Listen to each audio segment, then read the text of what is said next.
want to thank everybody for being with us here today, and a very special thank you for Secretary Kennedy coming here to the state of Texas.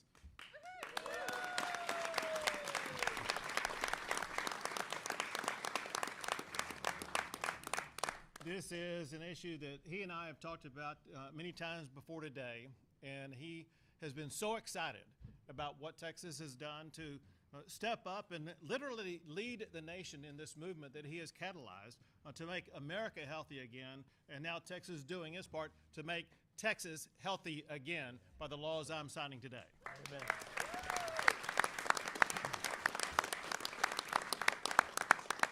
We know a lot of work has gone into this process. These bills I'm signing today would not have been possible without the leadership of the Lieutenant Governor Dan Patrick, without the Speaker Dustin Burrows, some of the key authors of this legislation. We have Senator Colcourse here, Representative Lacey Hull there, Senator Hughes, Senator Middleton, Representatives Gerdes, Van Dever, and Harris-Davila. All of them and so many more play such a big role. And then all the people behind us. This is one of the most prolific bipartisan pieces of legislation that was passed this session. Doesn't matter if you're Democrat, Republican, whatever the case may be, every legislator in Texas wants to see Texas to be put on a pathway to be healthier. And these laws that I'm signing today chart that pathway. Before I do get to those laws, however, we got to be clear, because there was a reason why the pathway opened up for Texas to even be able to go down this road. And that's because of the effort that Secretary Kennedy began before he was secretary to galvanize an entire country, if not galvanize an entire globe, about the necessity of everybody living healthier lives. So thank you, Secretary Kennedy, for what you've done to step up in that regard. So making Texas healthy, it's not complicated. It's the usual stuff: eating right, exercising, doing the things that will help to prevent illness. Chronic diseases such as obesity and diabetes are due in part to ultra-processed foods, poor nutrition, and lack of exercise. Senate Bill 25 that I'm about to sign by Senator Colcourse and Representative Hull is known as the Make Texas Healthy Again Act. It promotes healthier living for all Texans by embedding nutrition education across K through 12 schools, higher education, as well as among healthcare professionals. To support informed consumer choice, Senate Bill 25 requires clear labeling on packaged food products that contain ingredients that are banned in many other countries. In addition to Senate Bill 25, I'm going to sign Senate Bill 314 by Senator Hughes and Representative Harris-Davila. It prohibits schools that participate in the National School Lunch and Breakfast programs from serving foods with additives that are linked to disease, diabetes, and obesity. Then there's Senate Bill 379 by Senator Middleton and Representative Gerdes. It prohibits SNAP benefits from being used to buy sweetened drinks and candy. Taxpayer dollars should not be used to fund chronic health problems in our state.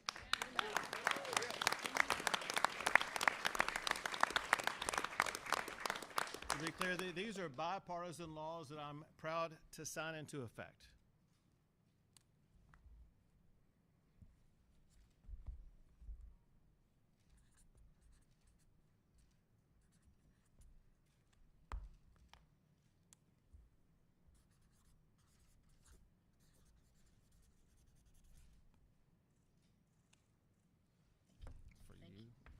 For you. Oh.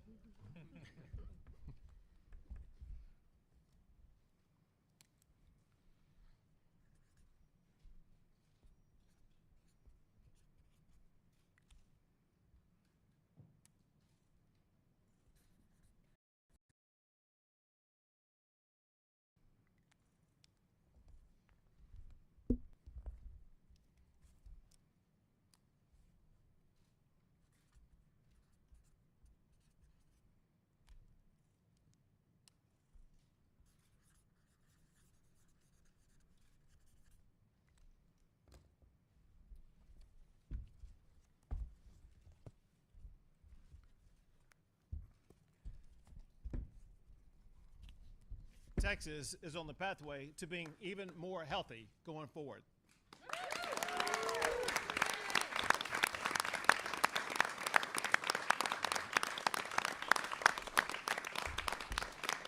Now, Secretary Kennedy. Thank you very much. Thank you very much, Governor. I'm really happy to be here in Austin today for this historic occasion that puts Texas once again ahead of the nation in leadership. I've been to many, many states doing these kind of signings, Colorado to Arizona, Indiana to Iowa to Idaho to West Virginia, and many, many other states. But there are no states, and with the possible exception of Louisiana, that have done more far-reaching legislation than this. And there's no state that fought a harder battle to get here. So I want to thank all the legislatures, the Senator, I spoke to you at the height of the battle when you were taking incoming from everywhere. You were like in a foxhole praying for help. And I also want to recognize a couple of the national leaders here, Brigham Bueller, Jason Karp, and Mark Hyman is supposed to be here today, and Kelly Means are all people who helped launch this movement several years ago, and have spent, in many cases, a lifetime trying to make this a reality. I got involved with this primarily because I came from a big family. I have 7 kids. I had 11 brothers and sisters. I had about 70 first cousins, and I never saw anybody with diabetes. I never knew anybody with a food allergy. I never knew anybody with autism. When I was a kid, and I know what a healthy child is supposed to look like. I'm looking at kids as I walk through the airports today, as I walk down the street, and I see these kids that are just overburdened with mitochondrial challenges, with inflammation. You can tell from their faces, from their body movements, and from their lack of social connection. And I know that that's not how our children are supposed to look. And when my uncle was president, I was a 10-year-old boy. The rate of diabetes in this country, of juvenile diabetes, was close to 0. The typical pediatrician would see 1 case of juvenile diabetes during a 40 or 50-year career. Today, our most recent data show that 38% of our teens are diabetic or pre-diabetic. And so 1 out of every 3 kids who walks through his office door now is at risk or has diabetes. And with autism, the autism rates in this state now are 1 in 25. In 1970, the biggest epidemiological study in history was done. It was done in the state of Wisconsin, and they were looking specifically for autism, and they knew what it looked like. And they looked at 900,000 kids. And the rate at that time reported in that study and many other studies at that time was 0.7 per 10,000, so less than 1 in 10,000. Today, it's 1 in every 25 Texas kids. In California, which has the best collecting system, it's 1 in every 19 kids, 1 in every 12.5 boys. And so we're doing something to our children that is unprecedented in human history. We are now the sickest population in the world. We have the highest chronic disease burden of any country in the world. And during COVID, we had 16% of the COVID deaths in our country. We only have 4.2% of the world's population. So we did worse than any country in the world. And if you ask CDC, why did Americans do so badly? They say, well, it's not our fault. It's because Americans are so sick, which is their fault, by the way. And we have more chronic disease than any country in the world. And we know what it is, and we know it's the food that we're eating. It's environmental causes. Genes don't cause epidemics. They may provide a vulnerability, but you need an environmental toxin. And we know it's the food primarily that we're eating. About 25 years ago, there was 0 diabetes practically in China. Today, 51% of the adult population is diabetic or pre-diabetic. How did that happen? They built 20,000 fast food joints in China, and they began importing American processed food. And we know it's making us sick, and we owe it to our children to fix it, to make sure that they're not exposed to these kind of exposures. And one of the ways that we're going to do that is through the SNAP program that the governor just signed. Right now, we spend $405 million a day on food stamps. That's what the taxpayer is spending. 10% is going to sugar drinks. Another 8% is going to candies. So we are poisoning 60% of our kids who are getting food stamps. The poorest kids, the kids who can least afford to get sick. And we are poisoning them. We're giving them diabetes, and then we're paying for it up front with food stamps. We're paying for it again with Medicaid the rest of their lives. When my uncle was president, we spent zero on chronic disease in this country. That was our medical bill for chronic. There was not any treatments. And today we spend about $1.3 trillion a year. It's bankrupting us. It's a national security issue. One, because the economic hit to our nation makes us poorer, less able to defend ourselves, less powerful, less influential around the globe. But also, 8 out of 10 of American kids can no longer qualify for military service. What does that do to our country? There's a fertility issue. American teenagers today have 50% of the sperm count, 50% of the testosterone as a 65-year-old man. Our girls are hitting puberty 6 years early. And so we're doing something horrible to our children. And the reason you see these legislatures is, as the senator pointed out, this movement is real. The mothers don't want to tolerate it anymore. They see what we're doing to our kids, and they don't want it. And I am so happy that the leadership in this state stepped up, the governor and all these wonderful legislatures, to end this problem. I told President Trump that we are going to end the chronic disease epidemic. We can't do it from Washington. And I'll tell you what, in Washington, all these industries have been banging the door down to come into my office to make deals. And I'll give you one example. I mean, the insurance industry has come in, the 60 big tech companies. We're going to make our medical records now available to every American on a cell phone. The insurance companies came in and voluntarily ended pre-authorization so that people are going to be able to go to the hospital, go to your doctor's office, and know immediately before you leave that office whether your insurance is going to cover that injury or illness. But also the food companies are coming to us. 40% of the food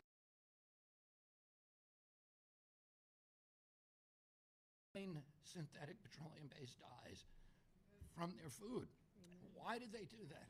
They didn't do it because they're scared of me. They did it because they're scared of what's happening here in Texas today. Because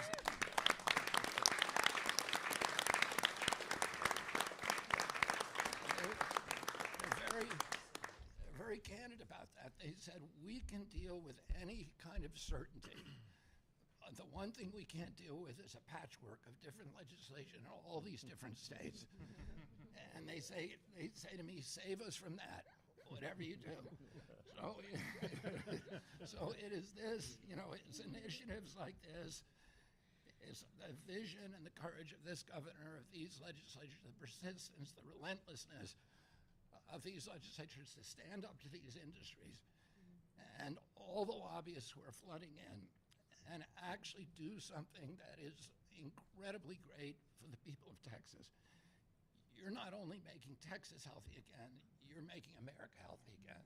So I want to thank Texas and the governor and all these legislatures are students of the Lone Star State, but also what you've done for all the people around our country who are going to benefit from this legislation. I do want to say that this is not the legislation that the governor just signed today is not the only MAHA legislation. Texas already banned lab meats. They've done bell-to-bell legislation. So they're, for cell phones, is absolutely critical. And so they're leading the nation, and I look forward to working with you for signing more and more of these bills in the future. Thank you, Governor Abbott.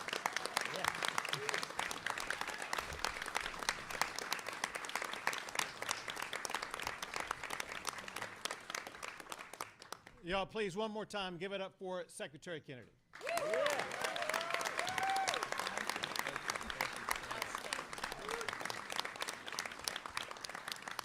We'll take a few questions. How long will it take to change some of these bigger problems that you're talking about? Obviously, a couple pieces of legislation won't change the trends that you talked about. How long do you anticipate it's going to take to see real results in some of that health data you were laying out? We are going to see changes in the rates of many of the diseases before President Trump leaves office, dramatic changes in them. And we have announcements that are coming out in September on autism and, of changes that we're going to make that are going to Success of these bills. Do you have a mechanism in there to make sure that they're actually being applied properly? Well, we're going to track it at CDC. We're actually doing, you saw during COVID, you saw this data chaos from CDC. And the lack of transparency and the confusion and the deliberate confusion in many cases. And we're ending that now. So we're actually going to be able to gauge whether or not Americans are going to get healthy again. And this kind of legislation is going to show dramatic results very, very quickly. Anybody else? Kennedy, the House, a lot of them behind you, just passed a bill to legalize over-the-counter ivermectin here in the state. What are your thoughts on that bill, and do you see yourself trying to push for that on a federal level? I think it's a really good bill. I think Americans should have the choice. One of the things, one of the policies of the federal government after President Trump left office, because as you remember, President Trump was in favor of ivermectin and hydroxychloroquine. After he left office, there was an effort to shut off any therapy that was not vaccine related, and to put people into this funnel, not allow choices. And in doing that, the state got between this sacred relationship between doctors and their patients that has been true since Hippocrates. The obligation of a doctor is to treat their patient. That's why we have confidentiality. You can say whatever you want to the doctor, and he's not allowed to tell anybody. And that is because that relationship is sacred. He's treating you. He's not treating all of society. Whenever we tell doctors that their job is to no longer treat that patient, but to treat all of society, that's when we get this kind of medical tyranny that is brutal and savage and merciless and lethal. And we need to return our medical profession to its obligation, not serving state interests or state agendas or political agendas, but to treating and healing their patients. Governor, talking about trials, now that this incident happened in Minneapolis, what is the message that you're having for the families that it happened in these difficult times that they are going through? What happened today is horrific and must be stopped. And we got to make sure that we keep dangerous people off the streets. Time for two more, folks. Governor, on ivermectin, can you talk about your decision to add it to the agenda this session since it hadn't been in the past special session? Sure. Well, for one, what was done by both the House is Schaffner here? Yep. Yes. Where's she at? So, so if I could just use a name, Representative Schaffner was the leader. What it takes to get a bill added after the original call is to show that you have the support in both the House and Senate to get it passed, and that's what Representative Schaffner did. And so, and now the rest is history, because as I understand it, it passed out of the Texas House today.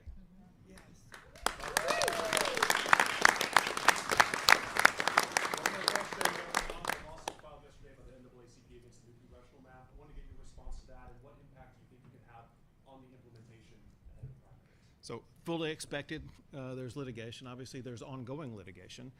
We have every reason to believe we will prevail in that litigation. Those maps should go into effect very quickly, and it's going to result in 5 new Republicans elected to the United States House of Representatives from the great state of Texas. Say it again?